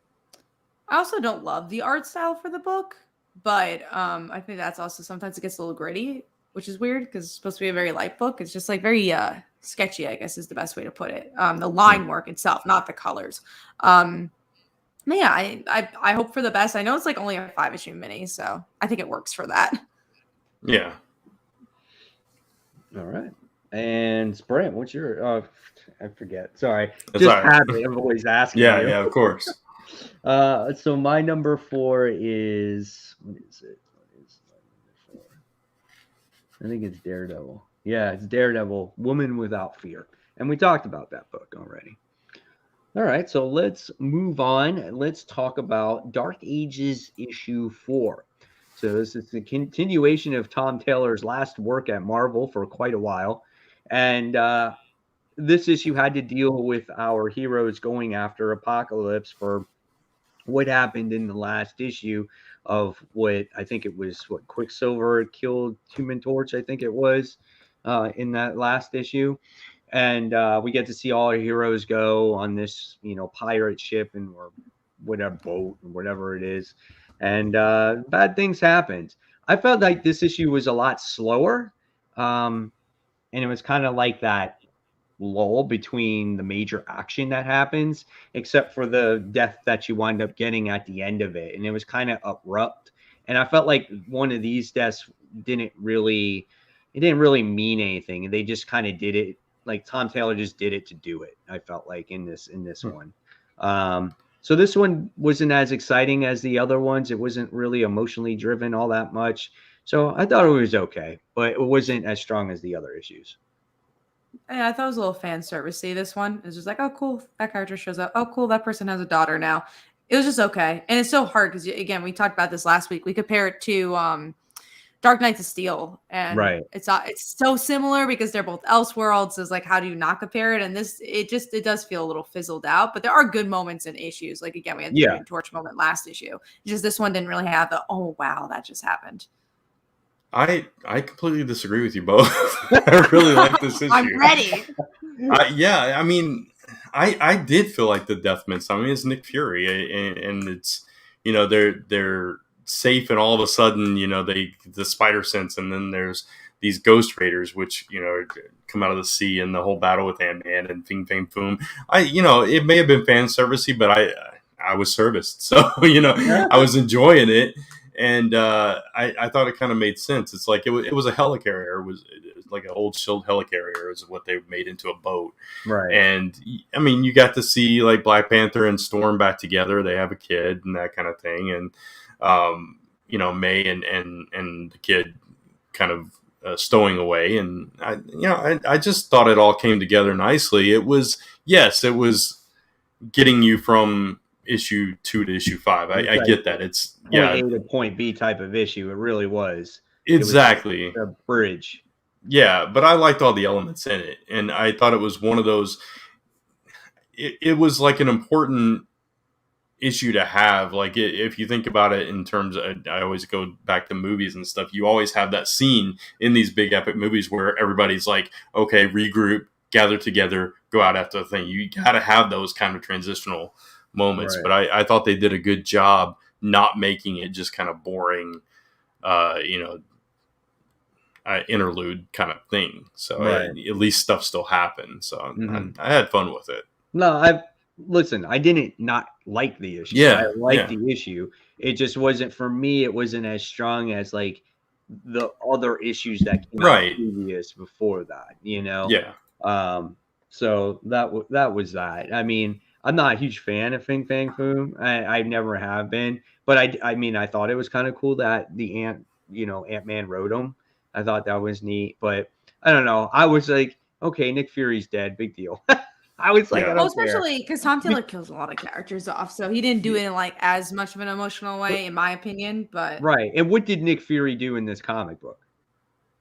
Yeah, in this issue in particular, wasn't building it up. What did he do in the series? Yeah, that's right. So that was the thing. So there's no emotional attachment to his death in the book. Yes, he's a huge character, but it's just like he would not be as important as, say, what if Spider-Man died in this character in this book? You know what I'm saying? Or a major player in this book. like Johnny Storm. Like when you saw Johnny Storm, die, you're Oh like, yeah, shit. yeah. Like That was that's definitely more impactful. Yeah, absolutely. right. So I guess that's kind of where I'm hinting at Yeah. there, or going at with that. But I did still like it, just not as strong as the other ones. Right. Right. So that was, we were talked about Dark Ages. Okay, so let's talk about Joker issue 11. Who you read this, Brant? You told me. No, I'm actually a read couple this issues one. behind on this one. Okay, Yeah. so Kat read this. So what do you think of Joker at this point? Is it even a Joker book? It's never been a Joker book. I don't think it's ever been a Joker book. I think it's hunting the Joker. It was fine. I think it was okay. Issue point A, point B. It's, James like, oh, I gotta go get out of here and kill the Joker. I love the moments between Barbara and Jim. I always think those are the shining moments, but it wasn't the whole issue. And I like the idea that they're like, oh, it's not a superhero story, it's a horror story, so let's get into this. But yeah, it was fine. I think it was a little forgettable compared to previous issues, but I'm interested to see where this wraps, but I don't know where it's even leading to in that regard. So I don't know. When does this end? March? I don't even know. I also don't know. I always thought it was ending really soon because obviously Tynion is gone for the most part.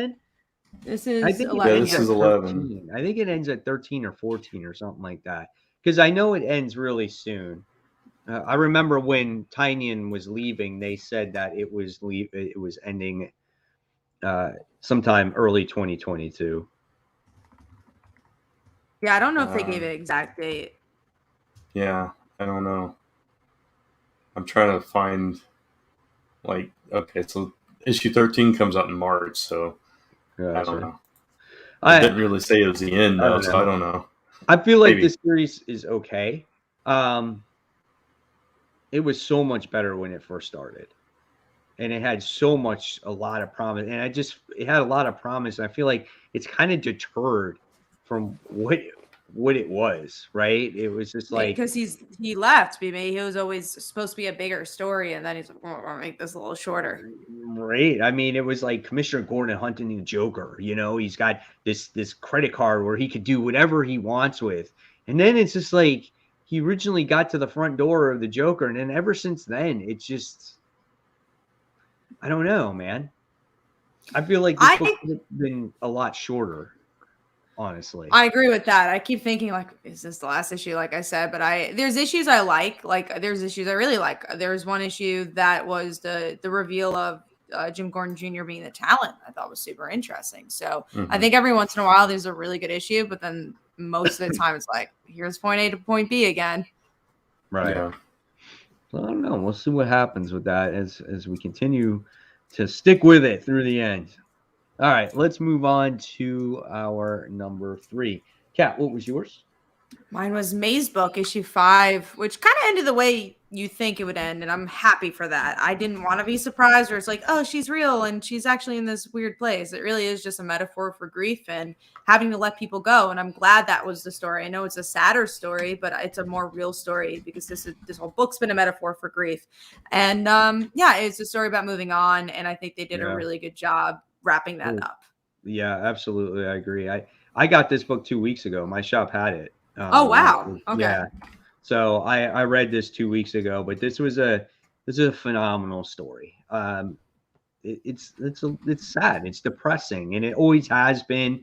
We're never going to get that real happy ending, but in a way, you kind of were happy for the guy that he finally moved on, and it looks like the next chapter in his life is about to begin. And I was happy for him. So it was a good book, man. Really, really solid read. So, all right. So that was your number 3. Mine was Spider-Woman issue 18. I love Spider-Woman, man. I love how much of a badass Jessica is in this series. She's so good. I love how she tries to take on the Kingpin, for practically killing her best friend, Lindsay. And then by the time you wind up getting to the end of this issue, you wind up seeing there was an old scroll I didn't know that she had history with or whatnot, that is looking like she's trying to take her kid. So Secret Invasion. Remember when everybody was replaced by Skrulls? Yes. Wasn't she replaced by one? Wasn't this who this is or something? I don't know. Carol was. Yeah, I guess she was I don't too. remember. Yeah, I think she was. That was like the Bendis. Yeah, I think so. Yeah, so Bendis that wrapped into that. Yeah, so I think that's why there's the history there, and why she doesn't want her to be there at all, especially with her, with her kid involved. So. And right, she in other dimensions and timelines, that character marries Johnny, I think. So she is a known Skrull. Is that the Skrull? I think her name's Lyra, right? No, this is a different one. I think this is a different one. Don't let it. Oh, you're right. It's Veronsky. I never heard of her, but whatever. Skrulls are interesting. That's a cool pass. I liked how this was tied into Devil's Reign because I hate books that just tie into things and mean nothing for the main story. And I think this book did a good job at not letting go of your main story, but still making it feel like you're tied into this big event. And I thought this is a good example of that. Again, it makes you feel like it was part of it was part of a whole universe here. And it was great, man. I really enjoy I really enjoy this series. I love the way Jessica is written in this book. Yeah, Carla does a really good job with this book for sure. Yeah, so I just looked it up. She's the one that orchestrated the entire Secret Invasion, and she posed as Spider-Woman, having captured her. So she took her place. They really should talk about Secret Invasion more. I know everyone hated it, but I don't remember the event. So I'm glad. I'm glad they're making us remember, I guess. I love Secret Invasion. I just hate the way it ended. But most Marvel events. Yeah. I never read it in single issues. I actually have the trade for it, but I haven't read all the way through like in one sitting. So it's like choppy for me, I've never read it in one sitting. I've read it like sporadic issues, and then I've somehow completed it in that regard. I read it as it came out, and so it was like that. The whole idea of it was like, oh, this is huge, this is really cool, and then you find out all these characters aren't who they were, and you get Mockingbird back and that kind of thing, and then it just kind of fizzled out at the end, like a lot of Marvel events do. It just wrapped up like right when I got back into collecting comics again. That's right when it ended. Gotcha.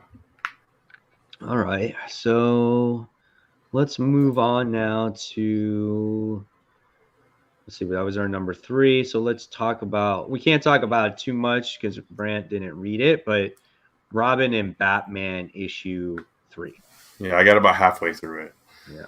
I will just say that it perfectly wrapped up everything it was trying to say. And it's just a really beautiful book. And I will continue to say this. It doesn't reinvent the wheel, but it just tells a really personal story about father and son. And I think Jeff Lemire does a beautiful job at that. And I think it ends on a good note. Oh, yeah, absolutely. I'll tell you where I left off, if that helps at all. It was when Croc came to the school and was calling Robin out, and then Batman got taken, and that's kind of where I left off. So I'll say a lot of the emotional beats happen after that. Okay, yeah, gotcha. That's where Robin, that's where Dick, actually, kind of rises to the occasion. And has this epiphany, and he realizes who he is going to be in the future. And that whole message and story just wraps up really nicely. And again, Jeff Lemire, so good, man. He is just knocking it out of the park. I agree. So, all right. So then we have a comment here from Facebook user. He says, awesome show. Right. Thank you. Thank you. We appreciate that. Glad you're sticking with us through, these late hours, because this is the only time we can ever do this show. But thank you guys. And we were even late for this. So. Yeah, we were even later than usual. So, yeah. All right. So let's talk about your guys' favorite Mighty Morphin issue 15. Wait, I might know something a little bit about this. Doesn't Zordon battle against Lord Zed in this issue? Yes, he does. The only reason why I know this because I do top 10 most anticipated or top 10 pulled indie comics on my channel. and this came up in that top 10, so I had to read the description of it. Yeah, it's it was more of an action issue. I would say it's really just a verse issue, right? Yeah, pretty much. Yeah, there was very little like flashback in this one, which I was appreciating. But yeah, it's kind of the culmination of the battles, and I don't know where we're going from here, but yeah, it's like that big battle between Zordon and Zed. Well, we found out recently that Zed is somebody that Zordon knew like way back before he became Zed, and so Zed kind of blames him, and he's trying to like get through to him and tell him, no, you're being manipulated by Zardoz. So, because all their names start with Z, of course. Why? I don't know, but they do. Yeah, so that was kind of the bulk of it. And then you had like the Power Rangers battle and the Imperials and all of that. So it was a big action-heavy issue, yeah. Yeah, it wasn't... I usually like the more character-driven stuff, so it wasn't my favorite Mighty Morphin, but it still was, as always, a fun read. Mm-hmm. Getting to see Zordon in action is kind of cool when you think about it, because he's just a floating head. Yeah. That's funny. I agree.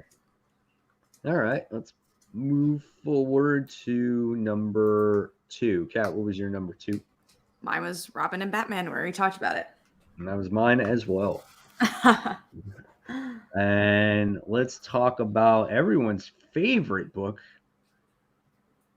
or series. And it wrapped up. It's Marauders issue 27, as we're going to get ready for a new volume very soon. I think there's an annual, though, getting ready to come out before there is, before the new number 1 comes out. But what'd you think about this one, Kat? I'm going to ask you first. It just exists. Yeah. It just exists. I feel like this feels like an editorial thing to me. I feel like they had such grand plans for this book, and they're I feel like there's just stuff that's being held back. Yeah. I feel like there's been stuff that's been held back in this one.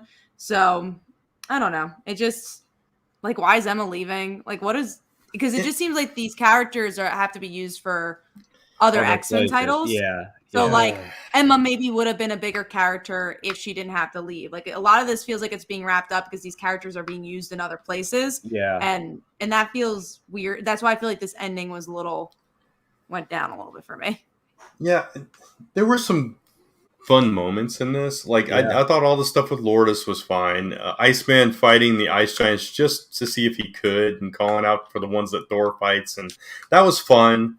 I like all that, but everybody leaving just all at the same time deciding, oh, I've got something else to do. I'm going to take a break for this. Like, it was just coincidental is that. Yeah. What is this book without Emma? Isn't Emma and Kitty were the main characters? Like, what is this book? Kitty now. That's about it. And then the other chip. Kitty and Bishop, I love Kitty. I love Kitty as a character, so don't get me wrong, but I feel like Kitty hasn't really shown anything in the past couple of years. And they still haven't solved their problem. No, they have not. But the ending was interesting. That she might betray the X-Men. Yeah. I did like the moment though when what's his name? What's the fire dude's name? Pyro. And Bishop were teaming up together and trying to get a whole bunch of money for the helicarriers. Now that was great. I was really into it at that point. Right. Yeah. Like I said, there was some fun stuff. It's just all the other stuff, all the leaving just made no sense. It was like, we're just all going to leave. Bye, Kate. We're all abandoning you for no reason. We're all going to leave right now, this second. Yeah. So the point she's just left there like, are you leaving too? It's like, everybody's leaving me. What's going on here? Yeah. It was nonsensical a little bit.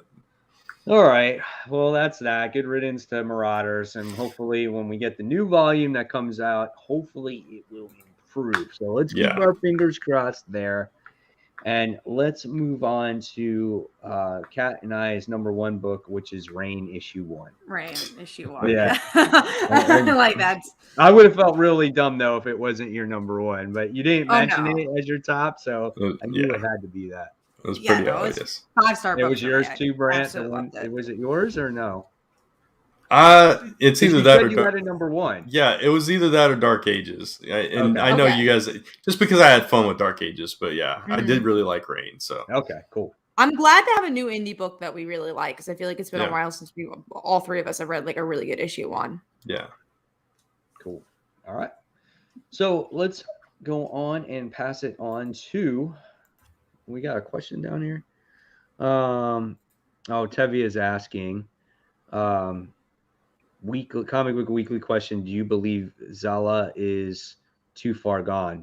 Zala or Sora, what, the one from Knights of Steel, that girl? Yeah. Oh, right. I think that's gonna be the interesting story. That's gonna be like what's told there is like the same question as Injustice Superman. That's gonna be the root of the story, which I don't think we have an answer for. It's going to be that confrontation between her and Wonder Woman, I think. Oh, yeah, that's what I'm looking forward to. That's going to be intense. Yeah, I'm so excited for that. Yeah. All right, so Brant, I'm going to pass it on to you as we will wrap up the show with our most anticipated. Yeah, so we got a long list here. We already talked about Silk, so we'll skip that one. We were asked about Animal Castle earlier in the show, so we'll go ahead and talk about that, Mike. I still need to catch up with issue 1, which I know is not much to catch up. How many books come out this week?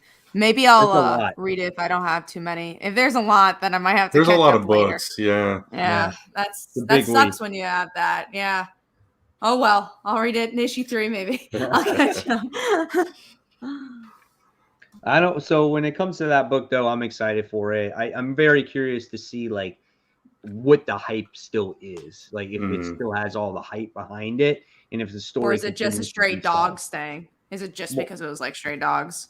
Yeah, exactly. Right. You know, so we'll see what happens with that. So yeah, there's a lot of books. Yeah, we kind of talked about this earlier. Are you guys excited for Ben Reilly's Spider-Man #1? I'm not even getting it. You're not even getting it? No. I'm gonna get it. I will definitely give it a try. And I'm hoping that it's good. It's a different writer, right? So hopefully it's also 90s Spider-Man. Yeah, it's taking but it's taking place during when he was Spider-Man. So okay, yeah. But I'm like, I don't need Lost Stories Ben Reilly. Like I like Ben Reilly, but I want to see like new stories from him. I don't want to go back. Right, good Spider-Man book. I agree. So I'm kind of torn on it. It's like Ben Reilly, so I'd probably get it, but you know. There's a lot of books. So if you guys say it's a 5-star book, I'll pick it up. But I'm going to say it just so you have to buy it. Man. I'm not picking it up. You'll have to catch me at like 12 when I go. Yeah. So we got a couple of Devil's Reigns books. We got Villains for Hire. I only marked that just because it's the Thunderbolts team from with Taskmaster and stuff, which I did like that story. So hopefully this will be interesting. I'm on board with that. I'm gonna. Yeah, we do have a super chat. So new type JB Lee says, speaking of villains, are you tired of the Osborns? Because I feel like both Harry and especially Norman are overused. They should all have stayed dead. I think if Harry was utilized better in the last arc, I would say no. But I mean, if they're done right, it's a good story. Like, so Norman Osborn was good. So. Norman Osborn was good in when he first became the Red Goblin, right before that. That was a long time ago, though. He was well written there, you know. So, like Kat said, if he's well written, then the story is interesting and the character is interesting again. But if you make him like a little wimpy, oh, you cleansed me of all my sins, I'm a good boy now. Like no one wants to read that. Yeah, I did think that was interesting just because you're waiting for him to turn back, right? Waiting for that twist. You know, it was kind of like with Dark Reign, where now he's leading the Avengers, but he's not good. You know he's gonna do something evil. So that's kind of, but we never got to that point where it's like, so it kind of it fell flat. I think so. It's kind of a hard line to toe, but it's like. Spider-Man without Osborn is like Superman without Lex Luthor. It just doesn't work. Doesn't work, yeah. Yeah. So I think you kind of have to have them, but you be strategic in how you place them, like you guys are saying. So. I want to see him. I want to see what he's up to. So I'm being selfish. I want to see more of him. We do have a question. Have you seen Venom issue 4, the classic black costume? Homage variant cover. So it is an homage to 300. Oh, so that's what it is. Yeah, it is. And it is, look, it just looks just like it. I did actually see it. It looks really cool. Nice. Very cool. So the other Devil's Reign book is X-Men #1. So I'm getting next to like, how is Emma involved in this? I'm just curious. I'm not getting this shit. I'm not. I love Emma to death, but for me, this would be a waste of money and some cheap ass. I'm sure it will be. Story. I'm sure it's just like something that they did with each other like forever ago, and I don't know. It probably will be, but that has me curious enough too. Right? Why is So I can't wait to hear what you guys got to say about it. Right. We're going to be like, oh, this was waste. Yeah, it's either going to be this was a waste or this is the best book yet. I don't think there's going to be a middle on this one. Right. She had a secret baby with would love. I hope that's the story. Oh, speaking of diving into the past, Silver Surfer Rebirth #1. You're getting this, Mike? Oh God, yeah, absolutely. I've been waiting for this for a long time, man. I love that 90s series. You got the same creative team that's writing it once again. I'm really looking forward to this. I've been waiting for this for so long, just as much as She-Hulk, which is on this list as well. Yeah, well, we'll talk about that next then. But yeah, so I know a lot of people revered that run. I couldn't get into Silver Surfer at that time. I don't think I was into the cosmic characters at that time, so I never read it. I think I have like one random issue. That's crazy too, because that all took place during the Infinity War. Yeah, I didn't read that at the time. I read that in trade later. Oh, okay. Yeah, so I forget what issue I have of that, but I have like one issue that's like die cut, like special cover, and I might even have like two of them. Or the Infinity Gauntlet or whatever, the very first one. The very first Infinity series. Yeah, so we do have She-Hulk #1 as well. A lot of #1s. So excited. That's #1 book. Can't wait. Rainbow. I'm like, there's so many things to be excited for. The writer A, but then B is She-Hulk. I'm so excited. Yeah, this should be a fun version of She-Hulk, so I'm looking forward to that too. Yeah, this is definitely what we've been waiting for a very long time. I hope it's good. I mean, it can't be. Let's just say it can't be any worse than what we were getting, right? I mean, if I'm being honest though, like Rainbow, there's not a world this is gonna be a bad book. Like I literally can't see a world where this will be a bad book. Right. It just has too good of a creative team. Just for the pure reason that we don't have dumb She-Hulk anymore. Yeah, that's right. Yeah. The cover looks iconic. It already feels like it's gonna be a run where you're like, this is gonna be the She-Hulk run. Yeah. And we've already got glimpses of She-Hulk and Fantastic Four, not being dumb. So it's good. Another #1, we got Angel #1. Finally relaunching this one. Yeah. I'm interested because Cordelia seems like more in the forefront, and it looks like it's going to be more of like the TV show. Where the other one, obviously, that's something we liked, was very different. But now I'm getting to a point where like, all right, let's just get back to what we're familiar with. If you're not going to make it new reader friendly, just jump into the TV show. Yeah, as soon as I saw Cordelia was front and center, I knew you'd probably be on board with at least trying this one. So yeah, for sure. A book that Mike and I really enjoyed last issue, the first issue, was the Crimson Cage #2 comes out. So yes, looking forward to that, man. Just such a really well told book that has to deal with like 80s wrestling, like old school wrestling, the ins and outs, how it works, how this guy is trying to be a champion, and this dude was like, oh yeah, you're gonna be the next champion. It was like all this huge setup, and there's these demons in the swamp that are, he's kind of like making a deal with the devil about him becoming the next champion. And he's got to either take that deal or not take that deal. And he's got all this pressure from his girlfriend and all this stuff. Dude, it's a great book. I really loved it. Yeah. And, tying 80s wrestling into like an 80s style horror movie, it works. And I'm glad I have somebody to talk about a wrestling book with on this show. So that's cool.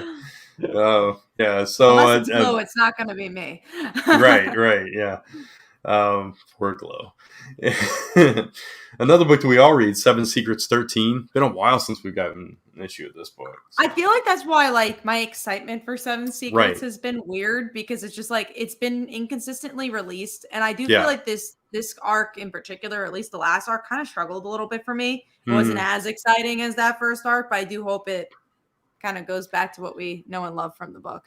Yeah, the only real big thing we got was the twist of betrayal, right? And aside the dad's from that, alive. I think was one. Yeah, that was right. One. That was the last thing, right? Yeah.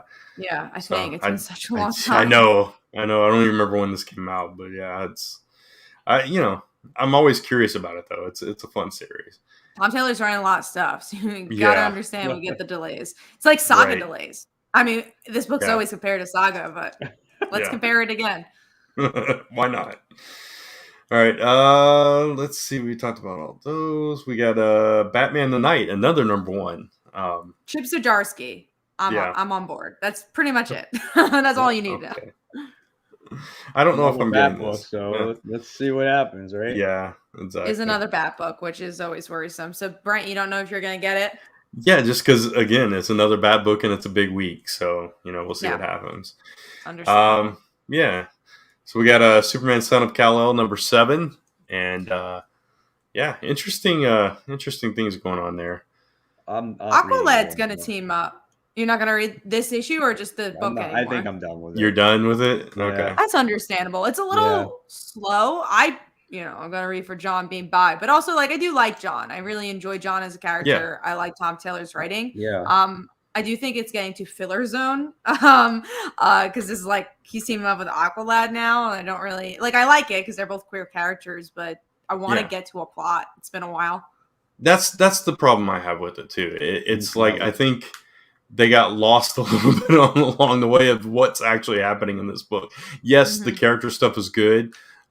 Exploring John's relationship with Jay is good. The same thing about Nightwing though, because Nightwing technically plot wise, there's not much going on. That sister hasn't been in 10 issues. That's true. But it's such a good character story that you kind of can ignore that. Yeah, Nightwing also got sidetracked by the event, so you can't help that. Yeah, you can't help because of the event. This book has still been going on the whole time, and it hasn't been much of anything, and that's why I'm dropping it, because I like John as a character, but I can't get behind everything else that's behind it, plot wise, I'm just not into the plot, and it's buy too many books to just wait and see what's going to happen, Right. Yeah, no, I totally get that. But Nightwing is our last book to talk about, so we'll talk about that one too. So yeah, I agree with you.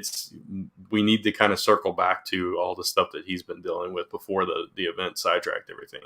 So hopefully, we'll get back on track with that. Yeah. The last issue was kind of pretty artistically. It was very nice to see those 2-page spreads as he's trying to get the person that took his dog, Haley. Right. Artistically, again, it was gorgeous. I love that. And we're going to get that artwork back. And hopefully now from this point forward, we're going to get back on track from where the story last left off when Fear State happened.